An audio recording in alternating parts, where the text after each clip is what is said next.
At the end of the 1990s, when Ari chose to pursue a career in politics, Hollywood was actively searching for a new star who could match the charisma, physical presence, and tough guy appeal of Steven Seagal, but with a less extreme, more approachable persona that would engage a more a frame. Following Aries' transition away from the entertainment industry, Dwayne Johnson, better known as The Rock, emerged as the ideal candidate to fill this niche perfectly. He crafted a unique blend of roles that ranged from high-octane action films and adrenaline-pumping thrillers to light-hearted, family-friendly comedies, all while maintaining a relatable self-made man image that resonated deeply with audiences worldwide across various demographics. This versatility and broad appeal earned him the admiration and approval of established action stars like Arnold Schwarzenegger, who recognized The Rock's tremendous potential to dominate the box office and carry major franchises. Over the course of a decade, Dwayne Johnson not only dominated cinema screens with his magnetic presence and box office draw, but also played a crucial role in launching new franchises and revitalizing struggling ones, effectively becoming one of the most bankable and influential stars in Hollywood history. But what exactly propelled a professional wrestler to achieve such unprecedented fame and success in the film industry? Which specific films did he manage to save from obscurity simply by lending his immense star power?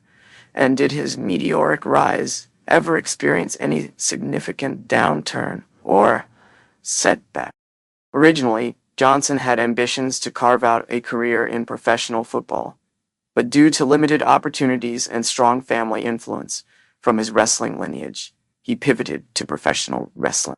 His early wrestling persona was somewhat uninspired and bland until he developed the confident and charismatic character known as The Rock, which quickly captivated wrestling fans and made him a household name.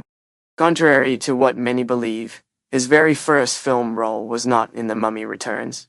It was actually in a lesser-known project alongside Jet Li, though he ultimately dropped that role to star in The Mummy Returns. The success of his brief appearance in that film prompted the studio to fast-track a solo project for him, casting him as an Egyptian version of Conan the Barbarian in The Scorpion King. In The Mummy Returns, his screen time was minimal and largely consisted of a CGI-created Scorpion King clone, which was widely mocked for its rushed and low-budget visual effects.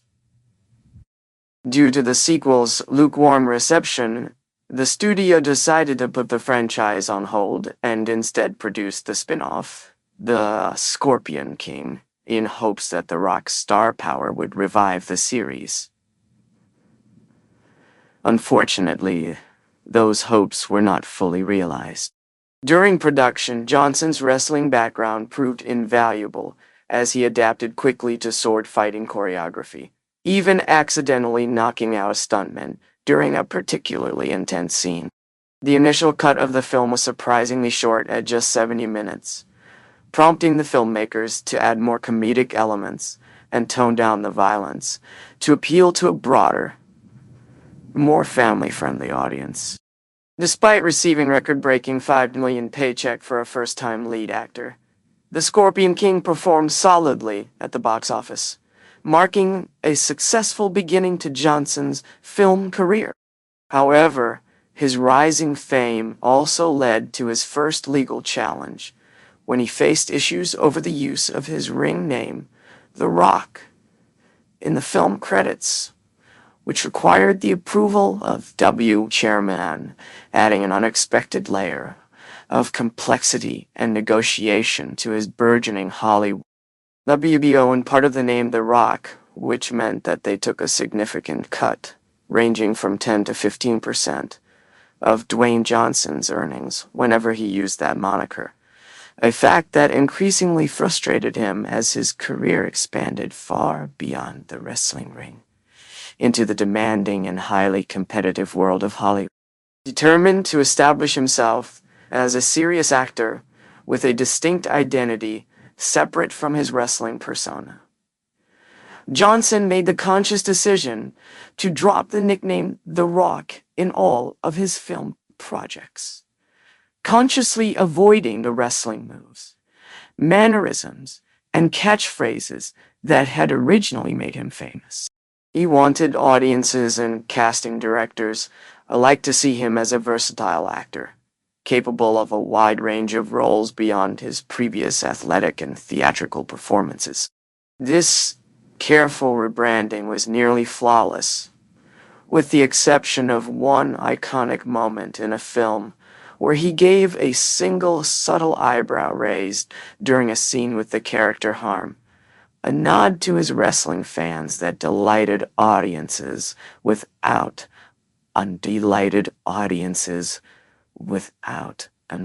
efforts. His film career took off with a $60 million production that grossed roughly 3 times its cost worldwide, signaling a promising start. However, the movie ultimately fell short of the blockbuster expectations that studios had initially hoped for, perhaps due to mixed reviews or stronger competition at the box office. Despite plans for a sequel, the project stalled as the scripts failed to meet quality standards, and Johnson's increasingly packed schedule made it difficult to commit to the project, resulting in a modest, direct-to-video sequel released without his involvement.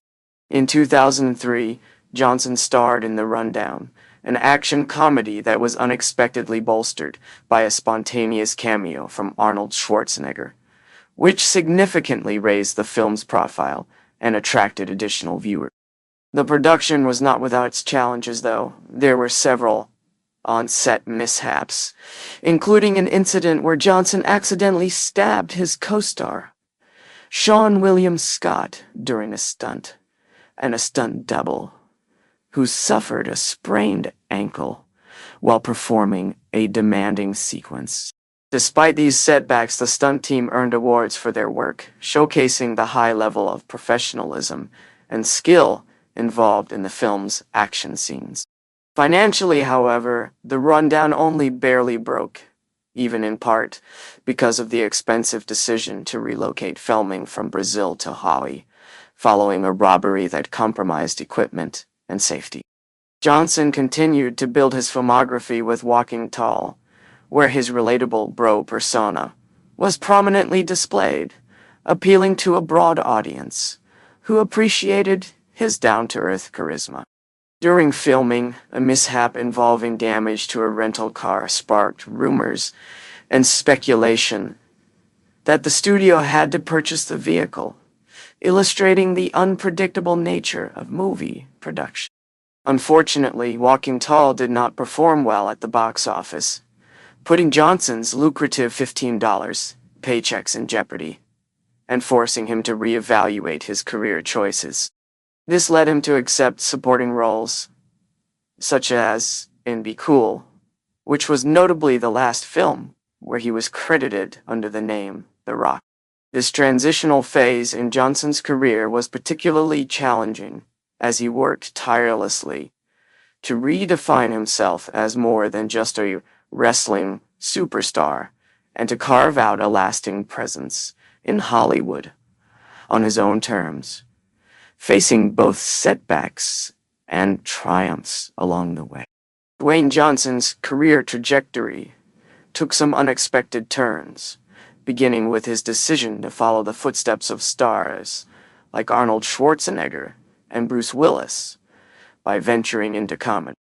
However, the story behind his involvement with the movie Doom is far more intriguing. The film was a complete disaster at the box office, a fact The Rock likely anticipated.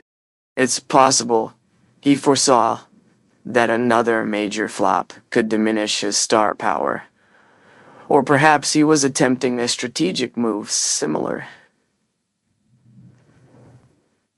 to the one that once revitalized his wrestling career. Regardless of his motivations, he declined the role of Doom Guy and opted instead to portray a daring anti-hero. This choice opened the door for Carl Urban, a self-professed geek who eagerly embraced the Doom Guy part. Unfortunately, after abysmal test screenings, the studio gave up on reshoots and instead cut about 30 minutes of footage with a metaphorical chainsaw. Although a director's cut later restored 10 minutes for home release as a form of damage control, it barely made a difference. Doom grossed only $60 million on a budget that was almost identical, marking a financial failure that led to Dwayne Johnson's first Golden Raspberry Award nomination. At that time, his career prospects seemed bleak, with many low-quality projects looming that could have ended his momentum. Facing this downturn, Johnson made a significant pivot, though he later revealed it wasn't his own idea, but the advice of his managers, who ironically almost derailed his career with their guidance. His next project, Southland Tales, directed by the creator of Donnie Darko, was expected to be a breakthrough, but it bombed spectacularly, earning just $1 million against a $17 budget, despite critical praise for Donnie Darko. Following that, Johnson starred in Gridiron Gang, which opened at #1 yet still failed commercially. Intriguingly, the lead role was initially offered to actors like Nicolas Cage, Bruce Willis, and Sylvester Stallone, all of whom declined, leaving the part to Johnson, who was gradually moving in a more positive direction. The real breakthrough came in 2007 with Disney's The Game Plan, where Johnson blended comedy with his football background, resulting in a massive success that grossed $148 on a $22 million budget. Riding this wave, he continued to cultivate his comedic persona through films like Get Smart, Tooth Fairy, and Race to Witch Mountain, though each subsequent release garnered poorer reviews and diminishing box office returns. Among these, Race to Witch Mountain was particularly painful. It reportedly had a budget between $50 and $70, but only made $16. The production faced numerous setbacks, including rewritten scripts, repeated delays, and extensive reshoots. The true cost remains undisclosed, but the cancellation of a planned sequel speaks volumes about its failure. Whether the budget was closer to $50 or $70, investing in a sequel seemed too risky. During the filming of Tooth Fairy the following year, Johnson recognized that his management team was leading him into a dead end and promptly fired them. His cameo in that film, along with other minor appearances, marked the last remnants of their influence. The dawn of what fans call the New Rock era began with Faster, an entirely separate project from the Fast and Furious franchise, though some speculate Johnson either confused the two or intentionally used the title to catch Vin Diesel's attention. Unfortunately, Faster also flopped, indicating that the path to stardom was still fraught with challenges. Starting in 2011, Dwayne "The Rock" Johnson's career shifted dramatically, marking a decade of blockbuster success and high-profile roles that firmly established him as one of Hollywood's most bankable and beloved action stars. Much like his early wrestling days, when grueling physical demands, relentless travel, and the pressure to constantly reinvent himself were tempered by unwavering family support, this period in his acting career was similarly grounded by the crucial presence of loved ones, who remained his emotional anchor amid the dizzying heights of fame, intense production schedules, and the often exhausting promotional. Before Johnson joined Fast Five, Vin Diesel's Fast and Furious franchise was losing momentum, with longtime fans and critics alike sensing the urgent need for fresh energy, charisma, and a new dynamic to reinvigorate the series. Dwayne's unique blend of physicality, natural charm, and commanding screen presence revitalized the franchise, inspiring Diesel and the filmmakers to incorporate more dynamic, bald-headed heroes in later installments, thereby reshaping the series' tone and broadening its appeal. Fast 5 grossed over $500 worldwide, more than doubling the box office take of its predecessor while maintaining a modest $125 million production budget, highlighting not only its commercial efficiency, but also its widespread global appeal. The Diesel-Johnson collaboration was serendipitously sparked by a Reddit comment imagining a WE-style showdown between the two stars, which evolved into an electrifying on-screen rivalry that captivated fans and became a defining element of the franchise's renewed success. In 2012, Johnson replaced Brendan Fraser as the lead in Journey 2, The Mysterious Island, delivering a charismatic and engaging performance that outperformed the original, both critically and commercially, proving his versatility beyond traditional action roles and his ability to carry family-friendly adventure. Plans for a third installment were ultimately shelved due to Johnson's increasingly busy schedule and concerns over the script's quality, reflecting his commitment to maintaining high standards rather than rushing projects. In 2013, he stepped in to replace Channing Tatum as Roadblock in G.I. Joe: Retaliation. Although the film performed well at the box office, it fell short of blockbuster status, which led to a soft reboot for the franchise that unfortunately underperformed in subsequent releases. Meanwhile, Fast and Furious 6 surpassed its predecessor in both box office and critical reception, further cementing Johnson's integral role in the franchise's ongoing success. That same year, he starred in Snitch, a smaller-scale film with a $15 budget where he took a lower upfront fee in exchange for a percentage of the box office, a strategic move demonstrating his confidence in the project and his desire to diversify his portfolio beyond major blockbusters. He also concluded the year with Empire State, a low-budget, straight-to-video passion project that showcased a more nuanced and dramatic side of his acting abilities, highlighting his willingness to take creative risks. In 2014, Johnson headlined Hercules, which, while not reaching the commercial heights of his previous hits, still outperformed the legend of Hercules and embraced a graphic novel visual style reminiscent of 300, underscoring his willingness to experiment with different genres and cinematic. This period solidified his status as a leading man in Hollywood and demonstrated his strategic balance of blockbuster franchises with passion projects that expanded his range, deepened his craft, and broadened his appeal across diverse audiences. The movie had a respectable production budget of $100 million and managed to gross $250 at the box office. However, when you factor in the entire chain of expenses, including marketing, distribution, and the cut taken by cinemas, the studio's actual profit was minimal. Many people attribute this outcome to a last-minute change in directors. Initially, Peter Berg, who had previously worked with Dwayne Johnson on The Rundown, was set to direct. But after the massive flop of Berg's 2012 film Battleship, he decided to take a safer route and focus on a smaller, more serious project, Lone Survivor. Consequently, Brett Ratner, known for directing the Rush Hour series, took over the project. Ratner rewrote the script in his own style, which is evident in the final product. The franchise's real breakthrough came in 2015, when the family-oriented movies suddenly surged to a staggering $1.50 billion at the box office. An impressive jump that was no coincidence.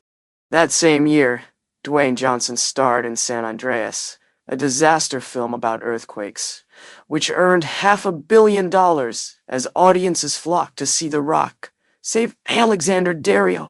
Following this success, Johnson received his first $25 million paycheck, marking a significant milestone in his career. Shortly after, He took on a role in the TV series Ballers, initially to reconnect with his football roots. This show also introduced audiences to Denzel Washington's very talented son, whom Johnson cast after recognizing his ability. Ballers ran for 5 seasons, consistently drawing strong ratings and quietly adding another accomplishment to Johnson's resume. In 2016, Johnson enjoyed 2 major successes. He lent his voice to Moana, a Disney hit that was both a critical and financial triumph, and starred in Central Intelligence, which grossed $215 against a $50 million budget. Johnson is known for preferring back-end deals, meaning he often opts to forgo a traditional $25 to $40 million paycheck in favor of earning a percentage of the box office revenue. This strategy is why many of his movies with budgets under $100 often indicate he worked for a smaller upfront fee, but took home significant earnings later. In 2017, Johnson had 3 releases, though one barely broke even. Baywatch, based on the long-running TV series. Johnson, a fan of the original show, eagerly accepted the role, fully aware that critics would likely pan the film as they had the series. The intention was to cater to fans rather than reviewers, which is why Baywatch received 4 Golden Raspberry Award nominations. The film also earned an R rating due to frequent swearing, a move many analysts criticized as detrimental to its box office potential. Ultimately, Baywatch grossed $179 on a $69 budget, a modest performance that was overshadowed by the massive success of The Fate of the Furious, which brought in $1.20 billion, and Jumanji, which earned. Around this period, Johnson was struggling with long-term depression, something he has openly discussed. The end of his football career, a divorce in 28, and subsequent career challenges all contributed to his mental health struggles. In 2017, he faced depression once again. Johnson credits his recovery not to any Hollywood miracle, but to the support of good friends, a strong support system, and perhaps the opportunity Universal Studios gave him to lead a Fast and Furious spin-off. His advice is straightforward: have financial security, a successful career, and people who can support you during dark times. That's solid guidance worth following. In 2018, Johnson began the year starring in Rampage and Skyscraper, with the latter earning $35 million against a hefty $125 million budget. Rampage exceeded expectations by a significant margin, grossing over $429 million worldwide against a production budget of $140. However, the sequel's progress was notably delayed due to Dwayne Johnson's exceptionally busy schedule, as he juggled multiple high-profile projects across various genres, which limited his availability for the follow-up and complicated production timelines. In 2019 alone, Johnson demonstrated his remarkable versatility by starring in 3 major box office hits. Hobbs and Shaw, which grossed an impressive $760 worldwide. Jumanji, The Next Level, a massive success with $800 million in global earnings. And Fighting with My Family, a smaller but critically acclaimed film that brought in $42 billion. Between 2011 and 2019, Johnson appeared in a total of 19 films, with 16 of those achieving box office success, including 4 installments of the Fast and Furious franchise that played a crucial role. While some franchise films might have succeeded even without him, an impressive 12 hits were largely attributable to his immense star power, underscoring his unique ability to draw audiences worldwide and elevate projects through his involvement alone. Few actors in Hollywood have maintained such consistent box office appeal over an extended period, rivaling icons like Leonardo DiCaprio. Though Johnson's blockbusters, such as San Andreas and Rampage, arguably had a broader mass appeal due to their wide-reaching action sequences and spectacle elements that attracted diverse demographics. His dominance in the box office arena began to cool in 2021, when Jungle Cruise underperformed amid the ongoing challenges of the COVID-19 pandemic, earning approximately $200 million globally, an outcome that prompted industry analysts and studios to reassess his box office draw and market strategy moving forward. That same year, Johnson also achieved a milestone by scoring his first major Netflix hit, which broke several streaming records until it was eventually surpassed by Demon Hunters in 2022, signaling a significant shift in his career trajectory toward digital platforms and the evolving landscape of entertainment consumption. Black Adam, a project that had been long delayed as Johnson advocated passionately for a solo film centered on his DC Comics character, finally released in 2022, grossing $393 worldwide on a hefty $260 million budget. However, it was ultimately deemed a commercial failure after factoring in extensive marketing and distribution costs, limiting its profitability and future franchise potential.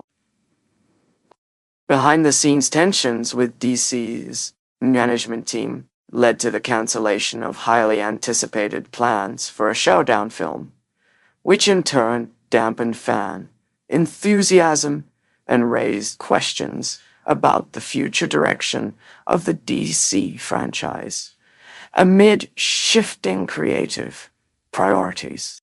In 2024, Johnson's streaming project, Red One, premiered on Amazon Prime amid a flurry of negative production rumors and critical skepticism, marking a particularly challenging phase in his career as he navigates an evolving entertainment industry landscape.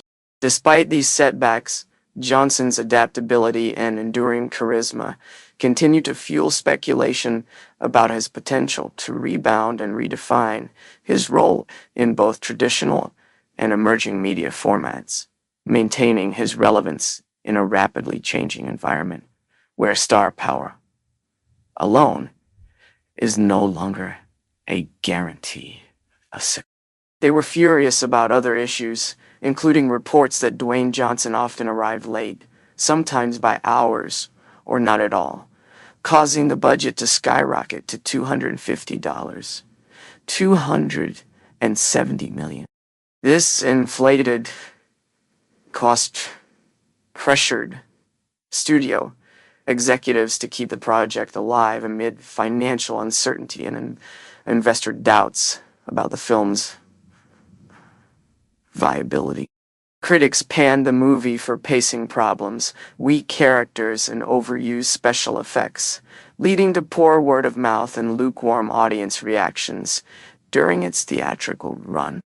The film failed to recoup costs in theaters, marking a rare misstep in Johnson's career, but it exploded on Amazon Prime Video with over 50 million views in 4 days, topping charts in nearly 20 countries and sparking debates about how streaming can reshape a film's legacy. Despite this success, the theatrical failure remains a cautionary tale in Hollywood's box office-driven world. In response, Johnson shifted gears with The Smashing Machine, a smaller, grittier film showing his range beyond action roles. Critics were more receptive, earning him a Golden Globes nod, though the Academy only nominated the makeup team. Motivated by setbacks and growth, Johnson transformed his physique and maintained a busy schedule with Fast and Furious sequels, Moana, Jumanji, and 2 Red Notice sequels filmed back-to-back. Reports say the sequel script surpassed the original, promising a strong franchise comeback and boosting Johnson's status. While his momentum has slowed since his peak, his busy slate keeps him visible across genres, ensuring he remains a household name, though his reign as Hollywood's franchise star seems to be winding down, much like Henry Cavill's era. If interested, check out our video on him for more insights. Thanks for watching. Please like and subscribe.